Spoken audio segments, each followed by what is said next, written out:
سڵاو و بینەرانی خۆشەویستی تەلەڤیزیۆنی کۆمەڵە لەگەڵتانم بۆ پێشکەشکردنی گەشتی هەواڵەکانی ئەمڕۆی یەکشەم سەرتاش سەردێڕی هەواڵ درێژەی ڕێوڕەسمەکانی نەورۆز لە کرماشان بانکرانی چالاکێکی مەدەنی بۆ دادگای ئینقلابی سنە ئەگەری ڕێکەوتنی تورکیا و سووریای دیموکراتیک لەسەر ئاگربەستی کاتی درێژەی ناڕزایەتی کە شاوەرزان لە ئیسفەهان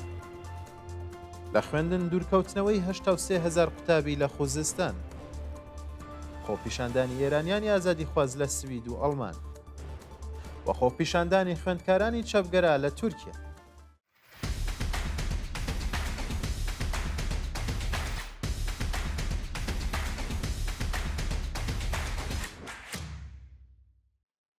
درێژەی ڕێوڕەسمەکانی نەورۆز لە کرماشان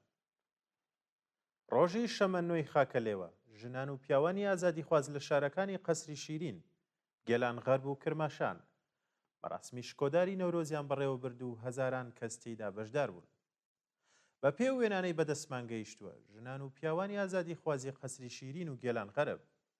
وێڕای هەڕەشەکانی کۆماری ئیسلامی ئاگری نەورۆزیان بە جۆش و خرۆشێکی بێوێنەوە داگیرساندووە و بە دەوریدا سەمایان کردو لەلایەکی دیکەوە خەڵکی ئازادی خوازی کرماشان سەرەڕای جێگیرکردنی دەیان مەئموری ڕژیم لە تاقوەسان لەگەڵ مۆسیقای کوردی هەڵپەڕکەیان کردووە و گەشتیاری شارەکانی دیکەش پەیوەست بەو مەراسیمە بوون گیان لە دەستدانی سێ کرێکار لە بانە و تاران ڕۆژی شەمە نوێی خاکەلێوەی 1404 هەتاوی سێ کرێکار لە شارەکانی بانە و تاران بەهۆی نەبوونی ئیمەنی شوێنی کار تووشی ڕووداو بوون و لە ئاکامی ئەو دوو ڕووداوەدا کرێکارێک بەهۆی بەربوونەوە لە بەرزایی گیانی لەدەستدا و دوو کرێکار بەهۆی گازگرتووی گیانیان بەخت کردووە بەپێی هەواڵی گەیشت و کرێکارێکی شناشکار لە شاری بانە بە ناوی هێرش گەوهەری بەهۆی بەربوونەوە لە بەرزایی بینایەکی نیوەکارە گیانی لەدەستداوە لەلایەکی دیکەوە دوو کرێکاری بیر هەڵکەن لە تاران کە یەکێکیان ئەفغانستانی بووە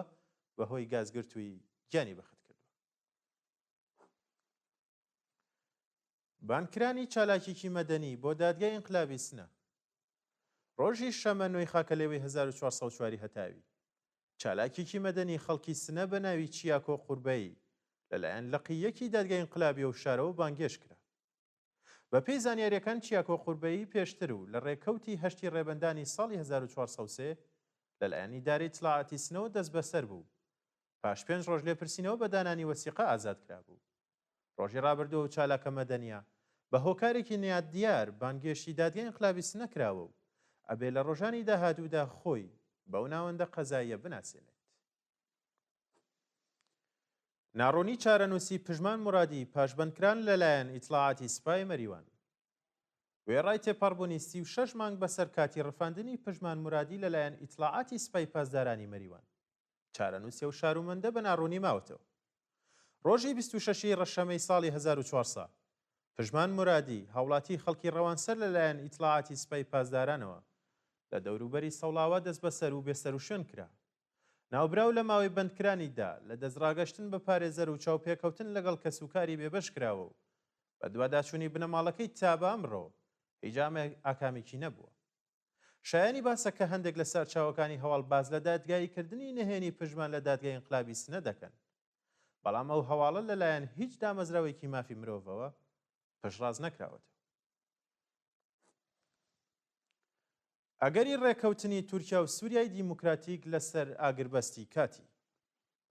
میدیایەکی عەرەبی ڕۆژی شەمە نوێی خاکەلێوە ئاشکرای کرد تورکیا و هەسەدە بە نێوەندگیری ئەمریکا ڕێکەوتنێکی سەرەتاییان بۆ ئاگربەستێکی کاتی و ڕاگررتنی ئۆپراسیۆنە سەربازیەکان واژۆ کردو کەناڵی ئەلئەحد لە زاری چەند سەرچاوەیەکی دیبلۆماسیەوە بڵاوی کردەوە لە چەند هەفتەی ڕابردوودا گرژیەکانی نێوان تورکیا و هێزەکانی سووریای دیموکراتیک هەسەدە بە شێوەیەکی بەرچاو زیادی کردبوو ئەمریکا بە مەبەستی ڕێگریکردن لە پەرەسەندنی ئاڵۆزیەکان و توێژی چڕوپڕی لە نێوان هەردوولا ئەنجام داوە و هەوڵی داوە هێڵێکی ڕاستە و خۆی پەیوەندی لە نێوانیان دروست بکات ماڵپەڕی ئەلئەحد ڕایگەیاندووە کە نێوەندگیریەکانی ئەمریکا ڕێکەوتنێکی نهێنی بۆ ئاگربەستی کاتی ڕاگررتنی ئۆپراسیۆنەکان و هەروەهاکردنەوەی کەناڵێکی دیبلۆماسی لە نێوان تورکیا و هەسەدەی لێکەوتوێتەوە درێژەی ناڕەزایەتی کەشاوەرزان لە ئیسفەهان ڕۆژی شەمە 9 خاکەلەوەی 1404 هەتاوی کەشاوەرزانی ئیسفەهانی بۆ جارێکی دیکە دژ بە نەدانی هەقاوە کۆبوونەوە و وێزگەی پۆمپاژی ئاویە و پارێزگایە بۆ ئوستانی یەزدیان سووتان. بە پێ و گرتەوی دوایانەی لە تۆڕە کۆمەڵایەتیەکان بڵاوکراوەتەوە کەشاوەرزانی ناڕازی هێڵی گواستنەوەی ئاوی زایەن دەڕوود بۆ ئوستانی یەزدیان شکاندووە و پاشکۆبوونەوە وێزگەی پۆمپاژی ئاوەکە ناگرداوە. کەشاوەرزان ڕایانگەیاندووە کە ئەگەر دەوڵەت زیانەکانیان قەرەبوو نەکاتەوە و هەقاوەکانیان پەرداخت نەکات خۆپیشاندانی گەورە لە سەراسەریە و پارێزگایە بەڕێوابن. چەند کورتە هەواڵ لە پارێزگای بەلوچستان لە چەند ڕۆژی ڕابردوو باوک و کوڕێکی خەڵکی خاش لەلایەن ئیتلاعاتی سوپای پاسدارانەوە دەست بەسەر کراون و لە دوو ڕووداوی تەقەکردن و ئاگرکردنی ئۆتۆمبیلدا دوو سوختبەر گیانیان لەدەستداوە و سوختبەرێکی دیکە بریندار بووە. هەروەها ژنێکی خەڵکی شارستانی سیب و سۆران لەلایەن براکەیەوە بە چەک کوژراوە. ڕۆژی پێنجشەمە باوک و کوڕێکی خەڵکی خاش بە ناوەکانی هاشم کوردی تەمەندانی و سعید کوردی تەمەندانی لەلایەن سوپای پاسدارانەوە ڕەفێنراون و زانیاریەک لەسەر چارە نووسیان لە بەردەستدانیە. لەلایەکی دیکەوە سوختبەرێکی خەڵکی هیرمەن بە ناوی محەممەد سەرگەزی بە تەقەی هێزەکانی ڕژێم بریندار بووە لە شارستانی خار. دوو سوختبەری دیکەش بە ناوەکانی گوڵ محەممەد بەراهووی و عەبدولمەجید بەراهووی بەهۆی ڕووداوی هاتوچۆ لە نێوان ئاگردا سوتاون و گیانیان لەدەستداوە. لە هەواڵێکی دیکەدا ژنێکی گەنجی خەڵکی گوندی چامیری سەربەشاری سیب و سۆران بە ناوی فەرزانە سپاهی لەلایەن براکەیەوە بە بیانووی کێشەی خێزانی کوژراوە و تەرمەکەی پاش 1 هەفتە دۆزراوەتەوە. لە خوێندن دوورکەوتنەوەی 83,000 قوتابی لە خوزستان جێگری کۆمەڵایەتی و پێشگیری لە ڕوودانی تاوان لە پارێزگای خۆزستان ڕۆژی شەمە 9 خاکەلێوە ڕایگەیاند 83,000 قوتابیە و پارێزگایە بەهۆی هەژاری بنەماڵەکانیانەوە لە پرۆسەی خوێندن دوورکەوتونەتەوە. بەوتێ و بەرپرسە دەوڵەتیە لە ساڵی 1403 83,000 قوتابی لە پرۆسەی خوێندن بەجێماون و تەنیا 670 قوتابی توانیویانە بگەڕێنەوە مەدرسە. هەڵکشانی ئاماری بێکاری، پەرەسەندنی هەژاری و ڕووکردن لە بازاڕەکانی کار سەرەکی ترین هۆکارەکانی دوورکەوتنەوەی 83,000 قوتابی لە پرۆسەی خوێندنە. بەرزبوونەوەی نرخی دۆلاری ئەمریکا بۆ 105,000 تمەن. ڕۆژی شەمە 9 خاکەلێوە نرخی هەر دۆلاری ئەمریکی سنووری 105,000 تمەنی تێپەڕاند و هەردراوێکی زێر لە بازاڕەکاندا بە 103 ملیۆن تمەن مامەڵەی پێوەکرا. ڕۆژی ڕابردووە بولفەزڵ قەدیانی چالاکی سیاسی دژبەری ڕژێم لە پەیامێکدا هۆشداری بە کۆماری ئیسلامی و خامنەیدا وتی چارەنووسی هەموو دیکتاتۆرەکان ڕووخانە و ڕێبەری کۆماری ئیسلامی بانقەست ئێران بەرەو شەڕ و وێرانی دەبات. لەلایەکی دیکەوە کارناسانی ئابووری ڕایانگەیاندووە کە دۆخی ئابووری لە ساڵی 1404 هەتاوی بە نیسبەت ساڵی ڕابردوو خراپتر دەبێت و ئەبێ خەڵک بە خۆپیشاندان لەسەر شەقام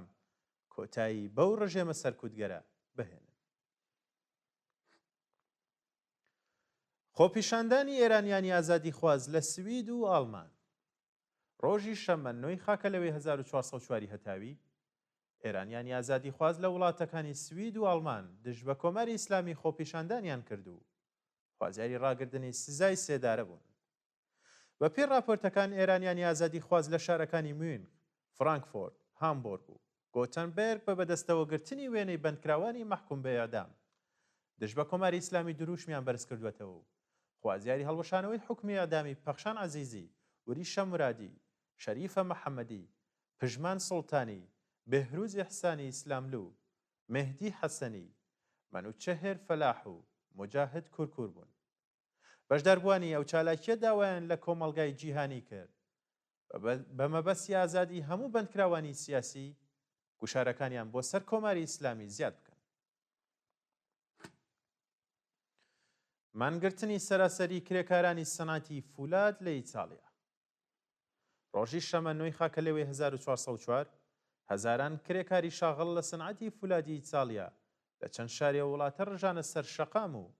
خوازیاری چوونە سەرەوەی هەقدەست بوون.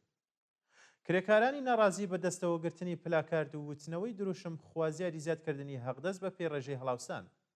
کەمکردنەوەی سەعاتی کار، دابینکردنی ئیمکاناتی ڕفاهی و ئەمنیەتی کار، هەروەها پێدانی مەزایی پیشەیی بوون.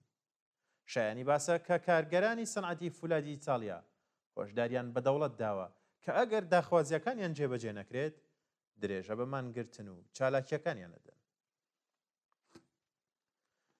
خۆپیشاندانی خوێندکارانی چەپگەرا لە تورکیا. ڕۆژی شەممە نوێی خاکەلێوە خوێندکارانی چەپگەرا لە چەند شاری تورکیا بۆ چەندەمین ڕۆژی بەردەوام دژ بە دەوڵەتی فاشیستی ئەردۆغانمانیان گرت و لە نێو مەحەوەتی زانکۆدا خۆپیشاندانیان کرد. خوێندکارانی چەپگەرا و سۆسیالیست بە وتنەوەی دروشم ناڕەزایەتی خۆیان لە ئاز بێکاری، گرانی، نەبوونی ئازادی ڕادەربڕین، سەرکوتی ژنان و خوێندکاران نیشاندا و خوازیاری پەیوەستبوونی خەڵکی تورکیا بە بزنەوەی خوێندکاران بۆ گەشتن بە ئازادی و بەرابەری بوون.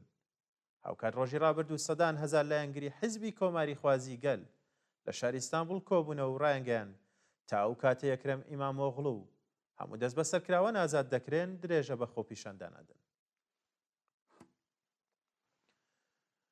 و دوایین هەواڵیشمان سەبارەتە بە ڕێپێوانی هەزاران کەسی خەڵکی خەزە دژ بە گروپی حەماس. هەزاران شارۆمەندی فەڵەستینی دانیشتووی کەرتی خەزا ڕۆژی شەمە نوێی خاکەلێوەی 1404 هەتاوی بۆ چەندەمین ڕۆژی بەردەوام دژ بە گروپی تێرۆریستی حەماس خۆپیشاندانیان کرد. ژنان و پیاوان و منداڵانی فەڵەستینی بە وتنەوەی دروشمی حەماس بڕۆ دەرەوە خوازیاری کۆتایی هێنان بە شەڕ و هێنانەدی ئاشتی و ئارامی بوون. بە پێڕاپۆرتی ئەلعەرەبیە چەکدارانی حەماس بە باتۆم و چەک هەوڵی تێکدانی ڕێپێوانەکەیان داوە، بەڵام توانای بەرەنگاربوونەوە لەگەڵ شار و مەندانی ناڕازیان نەبوو هەڵهاتون. چالاکانی مەدەنی فەڵەستین ڕۆژی ڕابردوو داوایان لە هەموو دانیشتوانی غەزە کرد بە مەبەستی کۆتایی هێنان بەدەسەڵاتی حەماس بڕژێنە سەر شەقام و خۆیان بڕیار لەسەر چارەنووسیان. بینەرانی خۆشەویست، گەشتی هەواڵەکانتان پێشکەش کرا کات و ساتێکی خۆش بۆ هەموو لایەک.